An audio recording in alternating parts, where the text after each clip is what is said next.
All good? Yeah. Okay. You've got a pen there, and just in case you want to, what you can do is you can just press on one of these sides, and that disappears, and you leave that one up there. Okay. So it's up to you. Yeah, leave them there, and you can just use a. Shall I just? Are you ready? Are you happy? I'm going to get you water. Yeah, fine. Yeah, I'm ready. I'm ready. Everybody else is. You want a drink already before the. That's right. Absolutely. Good morning, everybody. Hope you're well. Welcome to this second lecture of our Industry Experts in Finance series. I'm really pleased to introduce you to Barry Moore. Barry's been in the private equity business for a long time, an expert in that. Enjoys the theory, but then relates that to the practice of things. So we're in for a real treat this morning. Barry's also very familiar with Essex, I'm sure he'll tell you. He graduated from here in 78. In 1978. Not 1878. Not 18. That's what my daughter says to me, actually. So we'll tell you a bit about the history of all those things. So without further ado, and I'm off to get Barry a drink apparently. Yeah, we'll be back in a minute. Thanks. I'll hand you over to Barry. Okay, thanks very much. Yes, No so thank you, Neil. No. As Neil said, I came to Essex in 1975, which is it's a very different place to how it was when I first came here. There were 3,000 students here when I was here, and I don't know how many there are now, but there must be 10, 11, 12 of that nature, and there certainly wasn't a business school. So I did economics, and I'm happy to say I got a 2-1 in the days when 2-1s were rare commodities. In fact, in my year, there was only one first awarded in 3 years, and the guy that got that first, Nigel Wilson, is now currently Chief Executive of Legal & General. So it was quite an exciting time to be here during those days. Anyway, what I'm going to talk to you today about is the sort of practical side of investing in businesses, and in particular this one called Project Iris, a company called Soflon that makes contact lenses, an activity of which prior to making this investment I had absolutely no knowledge, because I don't wear contact lenses, I wear glasses. But before that, I'll just thought I'd give you a little bit about me. I am a founding partner of a business called Bond Capital Partners. I'd spent most of my career since leaving Essex University in the banking and finance world. Latterly, before I was made redundant at the tender age of 52 at NatWest, I had been a partner of County NatWest Ventures, which was a private equity and mezzanine finance business in the city. And then 5 of us left NatWest and we formed Bond Capital Partners. There are still 5 of us. We've no ambition to grow it. And what we do is we specialize in providing equity and debt funding for small and medium-sized businesses, primarily in the United Kingdom, but some do have European involvement. And by small, I mean we're investing anywhere between £2 and £10 million in each transaction. And we do something called late-stage structured finance. And it goes on to say what we do it for. You can read this. You will get copies of this presentation, by the way, I'm told, yes. At the end. I don't know about you guys, but whenever you get given the presentation, you read ahead. And I don't want you to read ahead because there's actually quite an exciting story about the business that I'm going to talk to you about. But what we do is late-stage structured finance. Let me give you a sort of graphic example of what that is. If you think of this axis as operating cash flow and this one as time, and then if you sort of superimpose over that a sort of cash flow, so here it's negative cash, so the people that are going to be interested in investing in business that are not yet generating positive cash flows are private investments and angels and venture capitalists. We do not invest here. Now here, because the business, as you can see, is making very positive cash flows, it is highly likely that you're going to find bank debt to provide you with necessary finance to invest in businesses going forward. So we pick this bit here, and we're looking for businesses that are probably just about on the cusp of being able to generate positive cash flow. And for this, we say we are taking a risk that is greater than a bank would, but is not quite as risky as when the business is not generating any cash at all. And for that, we say we are happy to provide a loan, but to compensate us for the additional risk that we are taking, because we've still got to see whether the business can actually generate positive cash flows, we take an equity interest in the business, usually a minority position, and it may well be by way of a warrant or an option to subscribe for shares on an exit event. So that is the sort of finance that we specialize in at Bond Capital Partners. The reason I'm telling you all this is because this is the structure that we used when we invested in the business that I'm going to talk to you about. Is that all clear to you? Is that, it's not, you know, this isn't rocket science. This is practical, this is what happens in the real world. Right, the benefits of, I've virtually said all this, that, you know, the benefits of this, of mezzanine finance are that it's not as dilutive to management because we're only taking a very small equity piece, as opposed to private equity, where in certainly most of the cases that I got involved with private equity, the private equity investor took control of the business. The businesses that we invest in, management still control the running of the business. And as I go through the example, you'll see how important that is. So let me talk to you about the business that we invested in. It's, as I said, it manufactures contact lenses and contact lens solutions to clean them. The market for these, I mean, I can remember my wife wears contact lenses, and in the bad old days, they were almost like glass. You know, there was no flexibility to them whatsoever. And comfort on the eye, I'm told, is absolutely paramount when wearing contact lenses.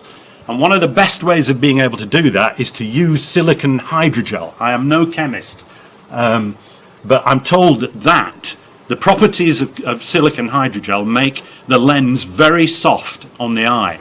And the other thing is that the market is moving to daily disposables. You know, that's the society in which we live these days. You just throw everything away. So what it was looking for, this business, it was looking for a low-cost location in order to manufacture contact lenses at a price that made them competitive. So they scoured, management team scoured the whole of Europe and came up with the notion that Hungary would be the best place. One, because there's a highly educated workforce and they were cheap. So that is why they chose Hungary. So the business was founded by the current chief executive in 1985. It was founded to provide solutions, liquid solutions to clean contact lenses. And it only sold to independent optical retailers. Come in, don't worry. Rather than on the internet. And not to supermarkets. So it was highly focused on providing lenses to the professionals. In 2001, it decided to develop its own daily disposable silicon hydrogel lens. It was in response to the major retailers of contact lenses, people like Specsavers and Vision Express, who said to Sauflon, why don't you manufacture lenses, which they thought was quite a challenge, but they thought they would do that. So they launched their daily disposable after 4 years of thinking about it in 2005, and in 2006 just before the crash, before the financial crash, we were approached, along with a series of other potential providers of finance, to provide finance for a manufacturing plant in Hungary. So why were we attracted to the possibility of investing in a contact lens manufacturing business, the five of us of whom knew absolutely nothing about the business? Well, we did some sort of macro analysis and found that actually the UK contact lens market, as it said here, was valued at, in 2005 at £320 million off the back of manufacturing capacity of 450,000 lenses. The demand for these lenses was growing and was predicted to continue to grow, and 38% of all wearers of contact lenses were choosing the daily disposable lenses.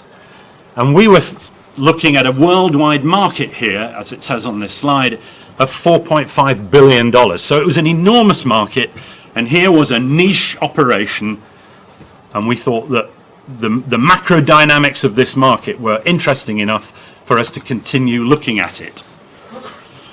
So the business itself was experiencing strong demand.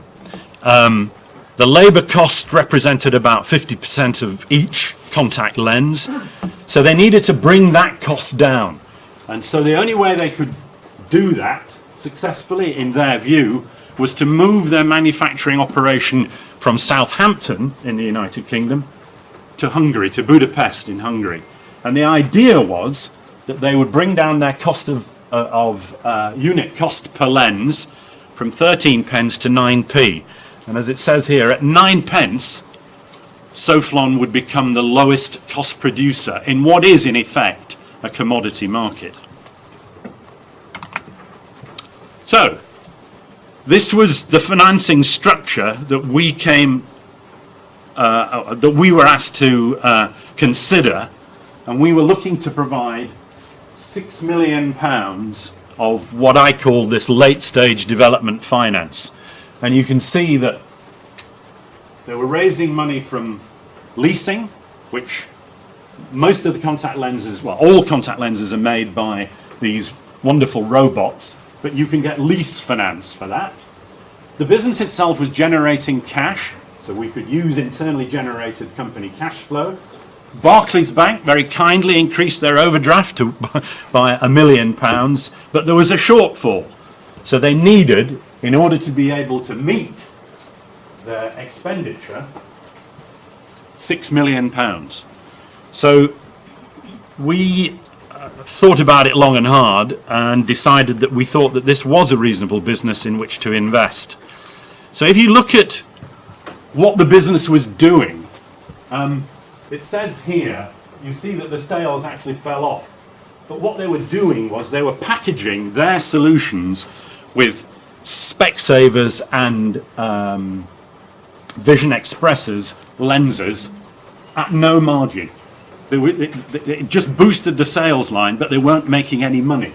So once they started to produce their own lenses, we stopped doing that and started, so the sales fell off, but you'll see what happened to the profits, to the earnings before interest, tax, depreciation and amortization. Profits went up because we were selling our own lenses at significant margins.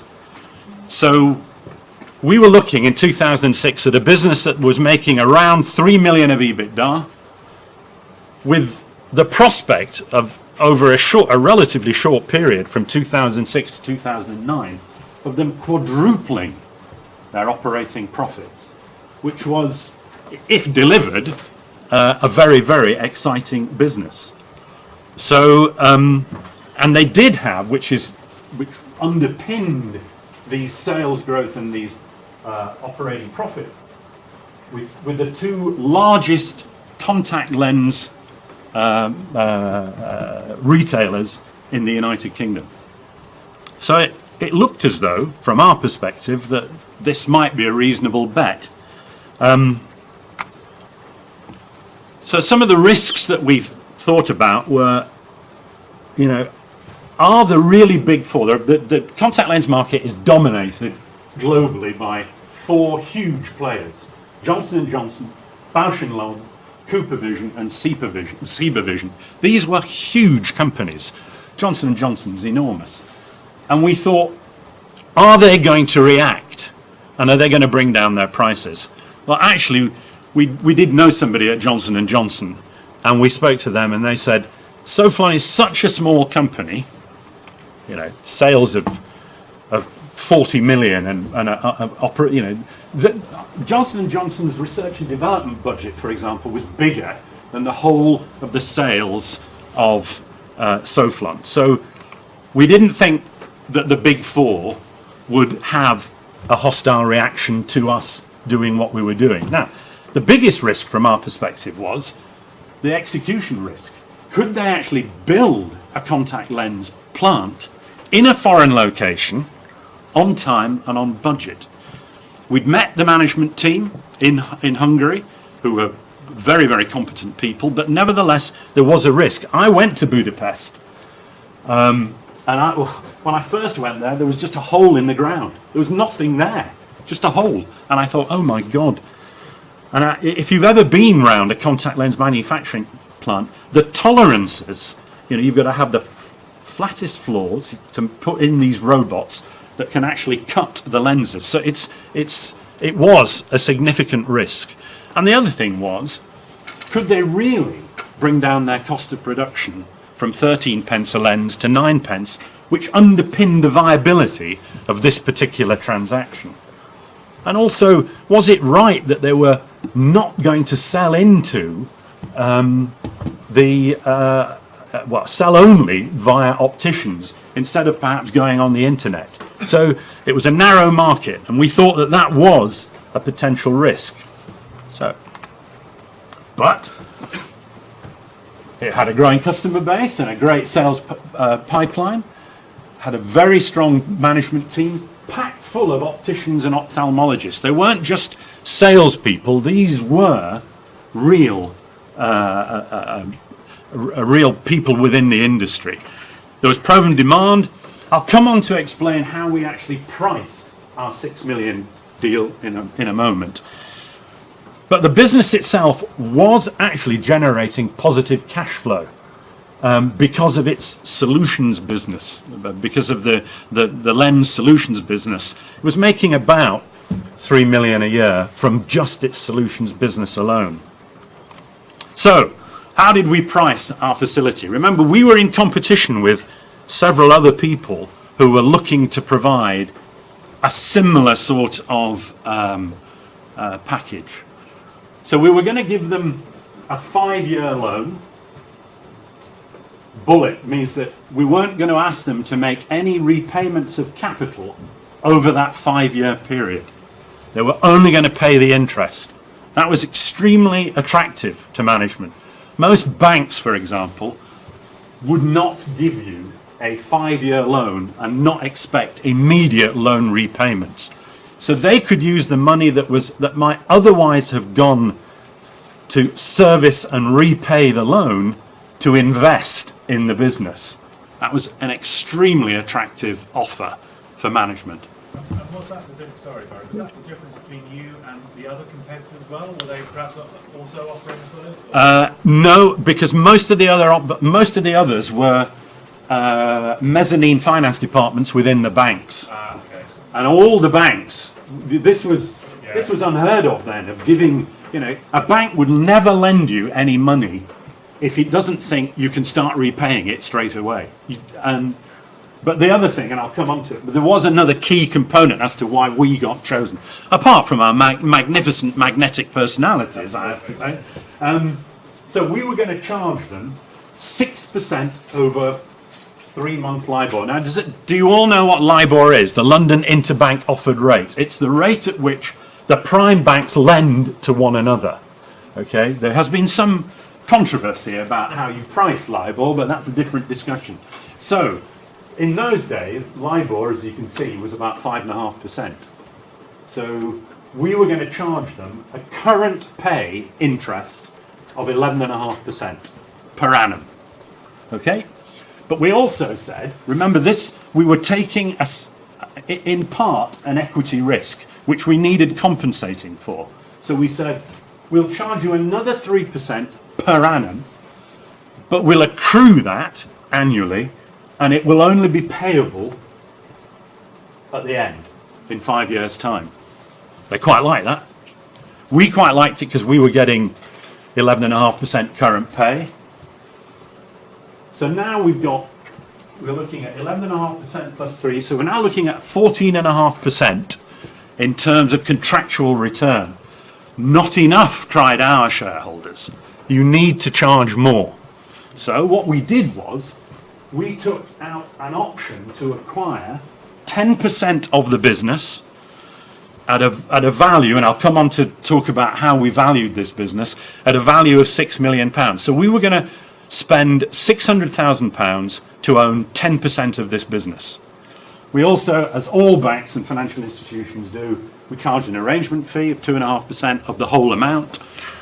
But the good news was, for us as sort of mezzanine providers, so we sit in between senior debt and equity, we actually had the benefit of first charge security over a property in Twickenham, in South London, which is where the head office of this business was. So we thought, wow, we're lending £6 million, half of which is covered by an interest in a building in Twickenham worth £3 million. So we thought this was quite exciting. The difference, this 10% that we were charging was lower than a lot of the other banks were looking at. So management was saying, actually, we don't have to dilute that much in order to get this money. Now, this was 2006, 2007. I actually think that had the financial crisis not been looming, I think a bank would have just provided them with a £6 million term loan. But credit was scarce, very scarce. And so opportunistically, we were awarded the contract to provide them with this finance. Now, because we had a 10% equity interest in the business, we had all sorts of rights built into our loan agreement to protect that minority. And what we actually did was, we said we will have the rights to convert our 10% into a preference share that had escalating dividend rights. And the dividends went 15% of pre-tax profits post-tax profits in the first year, 20% of post-tax profits in the second, and 25% of post-tax profits thereafter. This was penal, and it was meant to be, because we wanted them to give value to our 10%. And the way we were going to get value for this, in our view, was they had to sell the business to a potential acquirer, probably somebody like Johnson & Johnson.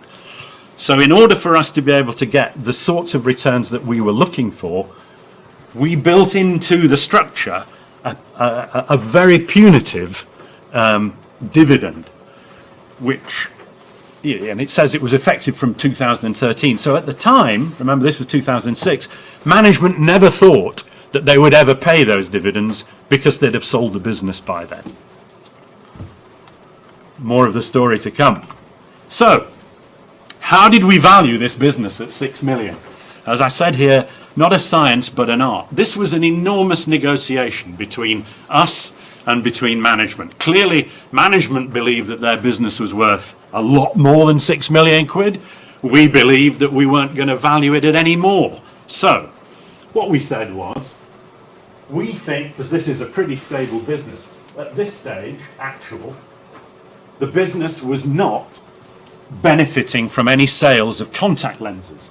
It was only generating money from its solutions business, which we thought was in long-term decline. So it was never going to get a fancy EBITDA multiple. So we said, we think 5 times 15 million, you have 9 million of debt in the balance sheet, gives rise, 9 minus 15, gives rise to a £6 million valuation today. Reluctantly, because they needed the money, they agreed to a £6 million valuation. Is that clear? All clear to everybody? Right. So what we were buying into with this £6 million valuation on an EBITDA of 3 million was the management's ability to generate these forecast profits, which are aggressive. You'd agree. I mean, they were making 3 million in 2006. In another 4 years, they've nearly trebled it. Are they your forecasts? No, these are management's forecasts. I'll come on to that. Good question. I shall come on to that in a moment. So that's the sort of income stream that we were buying into by providing them with £6 million to go and build this plant in Hungary. So, what was management's base case? Well, you've seen that, and that generated a compound annual growth rate of 35%. That's aggressive by any by any standards. That is an aggressive profile. So we, being bankers in effect, applied our own sensitivity to that and said, you know what, we just don't think they're going to do that. But if they did this, we'd still be pretty happy with a compound annual growth rate of 20% per annum. 2.4, 3.1, 3.3 looks much more likely. Remember, they're only getting into this market then, and then relatively modest growth thereafter. That's what we built our own financing case on. We had our own investors, and we had to sell it on the basis of them having a much more conservative growth rate. So, this is our returns analysis. This is what we as investors thought that we would generate investing in this business. So, we looked at an exit value based on, if we go back just to show you, based on our forecast of where they'd be in 2010, making 7 million of EBITDA. We thought because they're now more of a contact lens manufacturing business in 2010 than they are a manufacturer of contact lens solutions, we'll give them an uplift in their EBITDA multiple from 5 to 7. Contact lenses generate more profit. It's a more exciting business. We thought it reasonable to apply a higher multiple to this. So you've got an enterprise value of 7 times 7, about 50 million. By then they'd have paid down some of that 9 million of debt. So you're down to 5 million, which gives an equity value of 45 million pounds. Now remember, we have an option to acquire 10% of this business. 10% of 45 million would give us 4.5 million quid on top of the money that we were earning on the current pay. And that would generate an internal rate of return over that period of 22%, but more importantly, because you can't spend IRRs, more importantly, it would give us nearly 2.5 times our money, which we thought was a reasonable return for the risks that we were taking. And thankfully, so did our shareholders in Bond Capital Partners. They agreed, and on the basis of this analysis, they agreed in the investment committee to provide the £6 million to invest in this business. So, what actually happened? So, these were the actuals, revenues. That was forecast for 2014, but that's what they did in 2013. Here was the gross margin. That's the gross margin percentage going up. EBITDA. That's what they actually did. And that was the EBITDA margin. But interestingly, this was our sensitivity. We said that they'd do 3.2, 4, 5.5, 7. What did they do? 3.2, 4.8, 6.3, 9. I'll remind you what they said they'd have done at the same time. They said In their forecast, they'd do 5, 11, 12, 14. So I like to think that we got it more right than they did. But nevertheless, after they got to 9 million, this business then just took off. It really did take off. I mean, no one expected this business. When we invested it doing around 35 million pounds of sales to doing a forecast for 2014 of 120 million pounds. I mean, you just don't see businesses like that. Well, I don't. Not in the small and medium-sized business sector, which this business is in. So we thought this might be a rather interesting investment. Now, so if you look at the long-term sales performance, up until we invested, it had done about 9%. That's because the majority of what it was doing was contact lens solutions. We then came in. You can see the benefit of the contact lens sales taking off here and then significantly. And if you actually strip out the contact lens business, you can see contact lens 36% and then 35% over that period. So the contact lens manufacturing bit of their business totally transformed Soflon. And clearly what they got right was the manufacturing capacity in Hungary. That was one of our key risks right at the very beginning of this. Could they actually build a plant on time and to budget? And they did.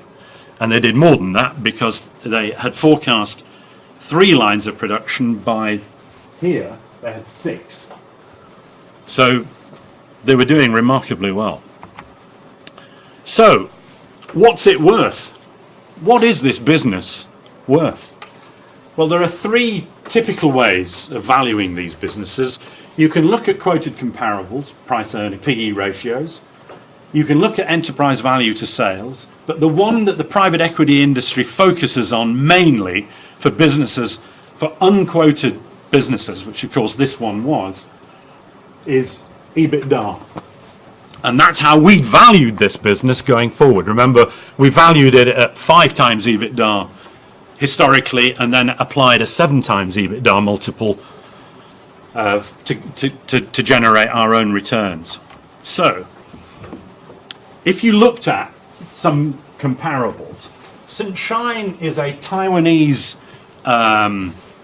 contact lens manufacturing business, quoted, which had a PE ratio of 27, 21 times EBITDA multiple, and an 8 times enterprise value to sales multiple. But if we just focus on the EBITDA multiples, Cooper Vision, 13.9 times EBITDA valuation. Johnson & Johnson, 11 times EBITDA valuation. And the international average, about 12 times EBITDA. So, if you applied that international average to Soflon's forecast of 24 million, it would imply a valuation of about 280 million pounds. Now remember, we valued this business on day one at 6 million pounds. And we were now looking at the potential of a business now worth 280 million pounds. But management, we did this analysis with management and said, we'll apply the international average. And management said, no. We're much more like this Taiwanese company. You should be applying multiples north of 20 to this business. That would generate an equity value of 360 million pounds. Remember, we own 10% of this business. My hand was shaking when we were doing this analysis. Believe you me. So we thought, wow, we really do have a tiger by the tail here. So, what happened? In 2011, we got an offer for the business of 195 million pounds. Remember, how much had we valued this business on day one? 6. Most private equity guys, and remember, we weren't private, we were this mezzanine thing. most private equity guys who would have had control, by the way, of the business would probably have sold at 195 million. Management had control of this business. In particular, the managing director had the biggest share. And he said, you know what? 195 million is just not enough money for this business. So what happened? Rejected. Shareholders on the phone. What are you doing? You'll never see another deal like this in your life, and you should be screaming at this guy to sell. Oh. Next year. I can actually now tell you who these offers were from. This was from Cooper Vision. This was from Bausch & Lomb. The next year we got an offer of £280 million. We were jumping for joy. This is, this just doesn't happen to us. So what happened? What do you think happened? You're right. He said, no. I'm not selling for 280 million. 280 million. So what happened the next year? We now get an offer from Cooper Vision, £350 million. What do you think happened? Rejected. By now, my shareholders, most of whom are based in the United States, are on an aeroplane flying over to see us, to scream at us and say, you guys are useless at managing your business. Why on earth can't you get this guy to sell? And they did. They're all from Little Rock. I don't know how well you know the United States, but they were all from a tiny town called Little Rock in Arkansas, which has a reputation for being rather brash. Let me put it that way. Clinton's the problem, isn't it? Is that right? Bill Clinton is, yeah, but it's interesting because Clinton's a Democrat, and Little Rock is probably one of the most redneck Republican cities in the United States. And these guys represented those sorts of guys. So anyway, they came over and just said, you've got to get these guys to sell. This is absolutely ridiculous. And if you think you're ever going to get any more money out of us Bond Capital Partners, you can forget it, because you can't get these guys to sell. Now remember, we only owned 10% of this business. How on earth were we going to be able to persuade this guy whom he thought of his business as his baby? I mean, it was his baby. He thought, in honesty, I don't really want to sell it at all, but I suppose there's got to come a time. So, £350 million he turned down. Right, 2014, £720 million. $1.2 billion. For a business, how much did we value it for on day one? 6 million. £720 million. So what do you think happened? He said yes. Reluctantly. Why do you think he... Well, I'll tell you. In 2014, the business achieved full effective approval to be able to sell into the United States, the biggest single contact lens market in the world. Without the FDA approval, there is no way they would have had that offer. This offer came from the guys that bid, here. This was Cooper Vision anyway. Cooper Vision of the United States offered $720 million, or $1.2 billion.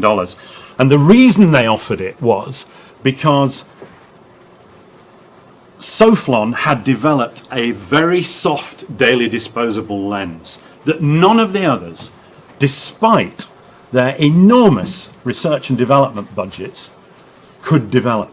They had got it absolutely right on the eye. It was very, very soft. People absolutely loved it. And Cooper Vision were losing share to the other big three. And they knew that they had to get into the very, very soft lens. So they had a dilemma at Cooper Vision. Either They spent $1 billion on a new plant in Puerto Rico that would have cost $1 billion and 3 years' time, or they paid a knockout price to get where they needed to be on day one. And that's what they decided to do. But management still, they believed that they should be closer to $1 billion before they sold. But why do you think they sold? Why in the end do you think they sold? Who made that decision to sell? Fascinating. Got nothing to do with business. Absolutely nothing to do with the business. This is why. Chief executive was 75 years of age. And he was finally persuaded by whom? Who persuaded him to take value now? No, no, much more important. His wife. Mrs. Wells, Alan Wells' his wife, Mrs. Wells said, Alan, you are 75 years of age. For heaven's sake, sell.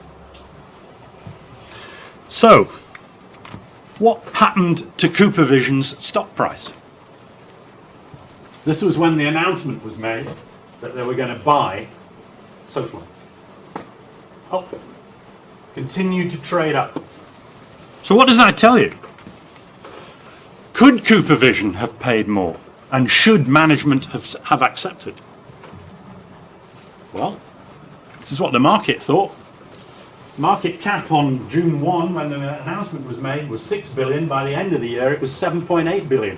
Clearly, the market in the United States was saying Cooper Vision could have paid more for this business. If the market had thought this was a bum deal, the share price would not have done what it did. But the share price went up on the news that they were paying $1.2 billion for this. So, management was spitting feathers now because they felt that they should have rejected the £720 million and actually waited for £1 billion offer. But anyway, they didn't.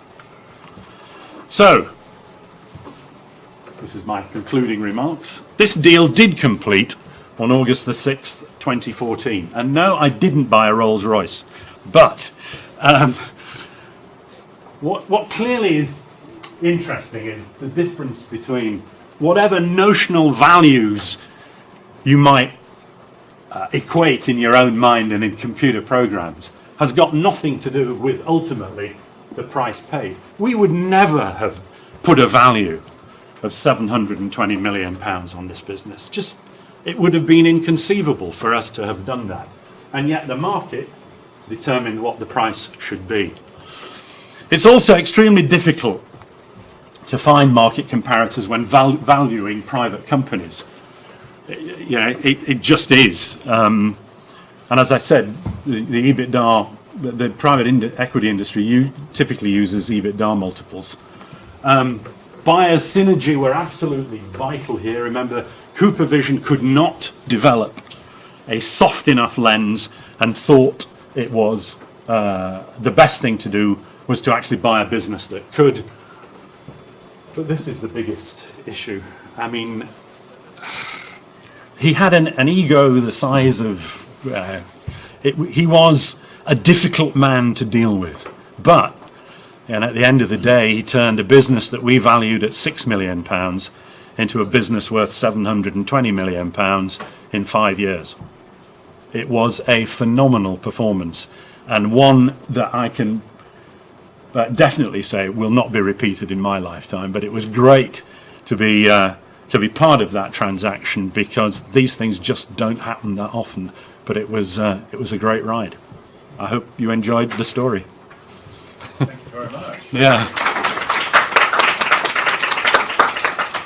Yeah. So while Barry's here, Barry's got to go back to London and carry on with business. But while he's here, anybody got any questions? Burning issue? Yeah. Don't ask me how you get a job in private equity. How did you get a job? It's extremely difficult these days, even despite the fact that I don't think it's as popular an industry as it once was. I mean, loads of, when I graduated in 1978, I had 7 job offers. I mean, that's unheard of these days. And I could choose. I could pick and choose. And I didn't even know what private equity was back in 1978. I hadn't a clue. But it is a very difficult industry to get into, and it's also, it's very hard work. I don't know if you've ever met anyone that's been at Goldman Sachs or at JP Morgan. I mean, these guys, if you're prepared to devote the first 10 years of your professional life to one of these firms, then fine. And when I say devote, I mean devote. These guys work sort of 18 hours a day, 7 days a week. I mean, it's crazy. It's absolutely crazy. And if that's what you want to do and be a multimillionaire by the time you're 35, great. That wasn't what I wanted to do. But it's been a great industry in which to work, and the opportunity to be able to actually find businesses like this has been very rewarding. And in fact, we the guy that ran the business, Alan Wells, retired. He went to live in Jersey as a tax exile, but we are now. He's twiddling his thumb. He's desperate to get back into the industry, but he had to sign a 5-year non-compete agreement with CooperVision. So he'll be 80 when he comes out of that 5-year non-compete, and he's desperate to get back into the business. So much so that where are we now? In 10 days' time. Myself and a colleague are flying out to Madrid, where he's identified another contact lens manufacturing business that happens to be based in Southampton, but has its major manufacturing plant in Madrid. And I think, watch this space. I think we'll be ending up buying another contact lens manufacturing business out of his 480 million that he personally trousered. So, yeah. Great. Any other questions Great. for Barry? Not just about how to get into the industry, but that particular deal about life at Essex. Life at Essex. Was it just all feel, Barry, in terms of the risks? Was it? You went through, was it all feel? I mean, did you have quantitative models on this? Yeah, we did. I mean, we used external. We did use external analysts to look at the contact lens market for us, and their position in it. And we also, one of our shareholders happened to be head of. What was he head of? He worked for a US bank and was head of medical devices or something in the and he had specific knowledge of the contact lens market. So when we took him round the factory in Southampton, he could tell what their manufacturing process, how good their manufacturing process was. I mean, it looked fine to me, but what do I know? You get a sense of how well ordered and disciplined things are in a factory, but as to the fine tolerances when making a contact lens, I wouldn't know, but he did. And so, we used quite a lot of external reports that gave us comfort. But at the end of the day, it's about the people. It really is. And what impressed us was, one, his dynamism, despite his age, and the fact that he knew his own shortfalls. He was a salesman, a bloody good salesman, but again, he knew nothing about contact lenses, but he hired in these opticians and ophthalmologists to actually advise him.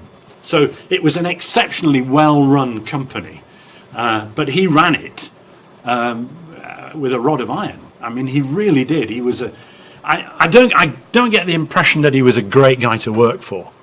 There wasn't a lot of esprit de corps in that company, but everybody knew that he was driven to grow the business and generate value. I mean, most of his management team became millionaires after this.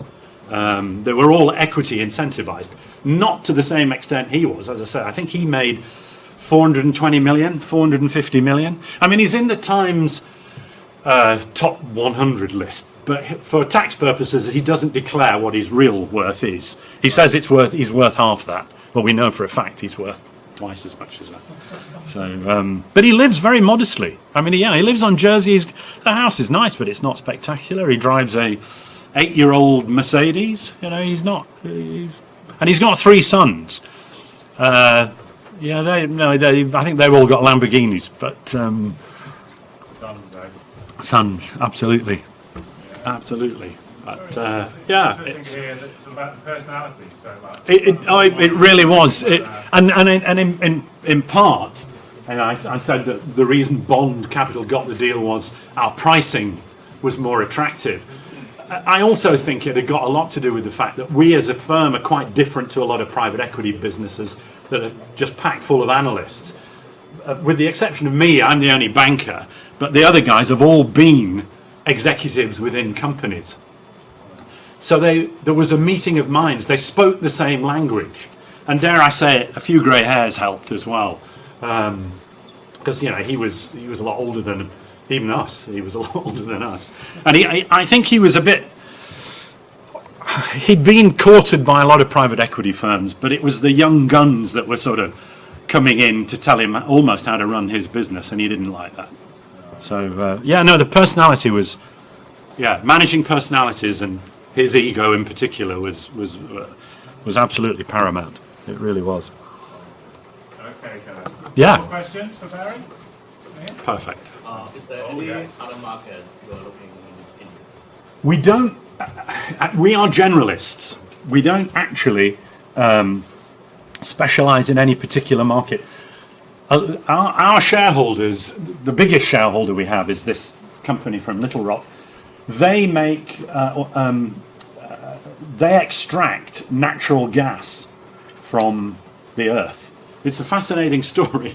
The family moved from England in the mid 19th century, and they arrived very poor in Arkansas and sold Bibles. How they started, by selling Bibles. They then moved from Bibles to belts and shoe bottles, and from the profits that they made from that, they started to buy land in Arkansas and Oklahoma. And the first oil shock in the 1970s made them think, I wonder if there's any oil in our land in Arkansas and Oklahoma. Well, they drilled, no oil, natural gas. They're worth, as a family, $10 billion. I mean, they are super rich. They found natural gas. So we don't do any extractive industries, because they do that in the United States. But anything else, we're sort of opportunistic investors. I mean, I'm looking at, we've got this contact lens manufacturing business. We've got a cell phone mobile payments group that we're looking at, particularly specializing in transport, rail, and airlines. We are looking at other medical devices that we're looking at. We're looking at travel businesses. It really does. It's a people business. It's who we get introduced to, because we find that we can pay for the analysis. What we can't pay for is the face-to-face discussions with these guys. And because we've all been in the industry a very long time, we like to think we can pick winners. Now that's not, our first realization when I was at Bond, the first deal we ever got a realization was actually a fraud. We lost every penny. $15 million we invested in a business that said it could use a new form of technology to convert industrial waste into electricity. And it couldn't, because it didn't have the technology, and it conned us into believing it did. And it not only conned us, it conned Jefferies, the US investment bank that showed it us, and we used an independent firm to test their systems. And they all said, yeah, it works. It didn't. And they ran off with $15 million. Two of them are in jail now. But no, so the first So you can imagine the telephone conversations we were having with our investors when our first realization was a $15 million loss, and we had an offer of 195 million to sell this. They were saying, you've got to sell. But they're very happy now. They love us. They love us. We now go to them in Little Rock rather than them come to us. So, yeah. Why does this gentleman now believe that it's a good idea to reinvest in the contact lens industry? I mean, is there advances in the machines, or it can't be cheaper for the lady in Spain than it is in Hungary? No, it's the type of business that we're now looking at. This was very much the commodity market. Pile it high, sell it cheap. Yeah. The contact lens business that we're looking at, based in Madrid and Southampton, does specialist lenses for toric. For toric, because if you go into a contact lens, if you go into Specsavers or Vision Express and say, I'd like a toric lens, they give you what they manufacture, not what might be right for your eye. These guys individually, bespoke, make a lens absolutely vital. So it's very, very much smaller in terms of sales, but the margins are huge. A gross margin of over 90%. I mean, also, did they do the packaging as well? And They did. Yeah, they did everything. Yeah. They did everything. Yeah. So the solutions, they package. Pence for everything, all in. Yeah. No. That was just for the lens. Yeah. That was just for the lens. But the solutions, when they made, I think they made about a 30% gross margin on solutions, and the packaging. But no, where the money was made was definitely in the contact lens. I mean, 9p a lens to manufacture, and there are, the margins that these guys are making are enormous. Yeah. So on the toric lenses that we're now looking at, the margins are enormous. I had no idea that if you go and buy one from Specsavers, it's literally what they've made, and it might not be perfect for your eye at all. It's just a stand. They make sort of like shoes. That's it. Yeah, exactly. Yeah. Exactly. Good. Any more? Water's great. For a really interesting. Thanks very much. Pleasure. Okay, so you've all got some additional time. I will circulate Barry's slides. So Yeah. You can have those. I won't tell you which ones you've got to write your little report on, but I think this certainly will be a good one to do your executive summary on. Yeah. Very interesting case indeed. So thank you very much, Barry. Yeah, pleasure. My pleasure. My pleasure. By the way, I also lecture here. Because I did a postgraduate diploma in finance and strategy, which is the core course of the Side Business School MBA, and they like graduates of the university to come back and talk to them. So I do this to that lot as well. So apply. Weekend. Give it a go. Great. Barry, brilliant. Good. Glad you enjoyed it. I really did. Now, just so I can circulate these slides. You're happy with that? Now, there's also these talks are recorded. Are you happy for that to be? Yeah. No problem. Okay. I mean, when it was a live case, Yeah. I couldn't even give handouts because we were in negotiation. Now it's happened. It's history. Sure. No, I'm just reminded about the fact that you're looking at things you are doing. There's no problem if you don't. I didn't mention any names there, did I? Of companies. No, you just mentioned your. Yeah. Okay. It's only for these guys anyway. Yeah. Oh, good. Great. A lot of fun. Okay. No. Well, I think actually really enjoyed it. So you've got a bit of extra time now, so it's okay. You can go, but maybe think about writing this one up as an executive case. Okay. See you next week. Very brilliant. Very good. Well, I have to say, whenever, Yeah. drop me a line and Oh, they love it, don't they? I'm happy to. Yeah. Because it is a fascinating story. Oh, it is. It's a one-off. I mean, Well, also there's a great. I know it's a one-off, but it's also one clearly that meant a lot to you. Many different. Oh, absolutely. And it comes across, right? but it was my deal. I found it. Right. I Yeah. lived with it. And of course, I was on the other end of the phone when the merchants phoned up, giving me a call. And I kept, I'd go home. And I said, how the hell are we on 10% of this bloody business? How the hell can I get them to say? Yeah. That was great. And Brilliant. This is a nice room as well. It is a nice room. Yeah. Bit of Really sunlight. Bit different from last time. Thanks for your questions. Yeah, Cheers. great. So what are you doing? So you will upload it on Moodle, right? Yeah, I'll upload it on Moodle. And the recording. Yeah, the recording will be there. Yeah, I just asked Barry, but he said that's fine. So that will be there. I've enjoyed it. I've already given that to Carmine. Do you have that already? I used to work in I'll make sure, well, have a check, but that should already be there. Yeah, on Moodle. Yeah, Carmine should. But if not, let me know. Okay? Alright, cheers. He's retired now. But I mean, yeah, he loved it. He was 40 when he took to take 2 years out to do an MBA. In your opinion, is an MBA better than a master's, or how do you know which direction to go once you've done your bachelor's? If you see what I mean. I do whatever turns you on most, frankly. I wouldn't. Don't give me all. But you know, I wouldn't sort of say which one is going to get me a job faster. I think that's down to you. Yeah. You know, it's not the MBA or the MSc. It's you. Yeah, yeah.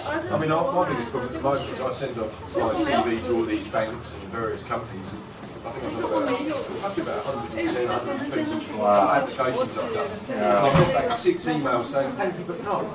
And I've known other lads that have been here that have been, it's going to be rude about it. They're lovely chaps, but they're not the sharpest tool in the box. Yeah. And they got the jobs that I was applying for. And that really wound me up. Sure. Well, what happened? Why is that? I have no idea. I'm actually looking at getting my CV written up by a professional. Yeah, you see should. what I mean? Yeah, maybe. Yeah, because I mean, the problem is Worthwhile. I look straight at my CV and it goes, ran a welding company, ran a building company, ran a welding company, travelled around the world, had a laugh. But you see, And that to me would excite me as an Yeah. employer. Yeah. It really would. That's what I was hoping, because I haven't just worked in the McDonald's No.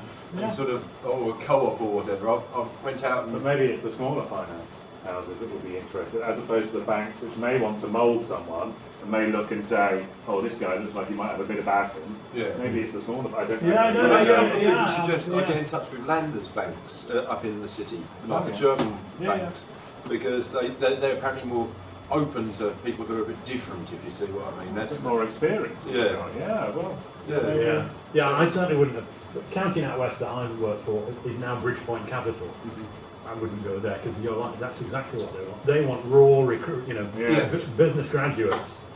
That they They mould can do exactly it to what the they way want they want to do it. Yeah. Yeah.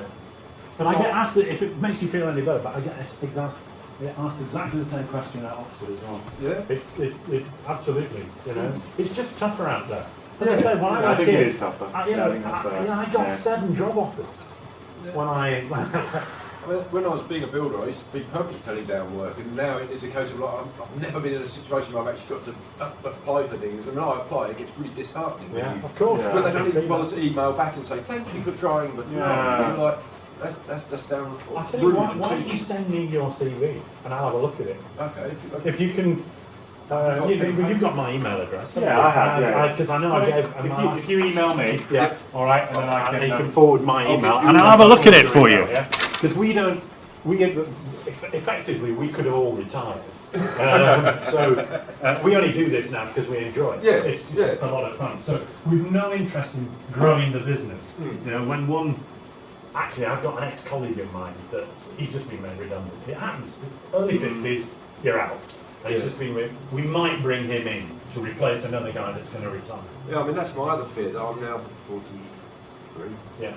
And you people do get kicked out of banking at a reasonable age, if you see. I mean, I'm now getting into a narrow window of Yeah. making my 2 or 3 million to Yeah. retire with and Yeah. sit around and do Yeah. on a beach in Thailand or wherever I want to end up. If you see what I mean. Yeah. Yeah, so I'm enjoying learning, but it's now getting stressful that I'm sitting there and thinking. So I mean, I was talking to a couple of the doctors here, and they're saying, do you fancy possibly doing a research PhD? And I'm like, I'd love to, but by then I'm going to be 104 years old, and no one's going to want to employ me at that point, if you see what I mean. Because if I'd have done this sooner, I wouldn't have done this sooner, to be honest. But Yeah. yeah. Well, look, send me send I'll me have a an look. email, and then I'll. Give you some pointers. I'll Yeah. yeah. Yeah. So I mean, I tried to make it slightly idiosyncratic. I've got a bit of a sense of humour in it. And sort of, that probably is where I'm going wrong, if you see what I mean. I've mentored some of the undergraduates here on writing CVs, and actually, because I've done a lot of recruiting in my life, and it's the ones that are actually different. You think, oh, he's done that. Wow, that's interesting. I'll read that one. But if all you get is just a summary of his academic work, where's the personality in this? Yeah. And it is difficult to get from the next. Yeah. Oh, I'll read this. Yeah. Brilliant. All right, we'll just do that, and then Come on, Darren. Terrific. Get you upstairs. It's a pleasure to meet you. I saw you last year anyway, I'm pretty sure, anyway. So. Oh, good. I've got some memory. Cheers. Take care. Look after yourselves. Have a good weekend. Yeah, you as well.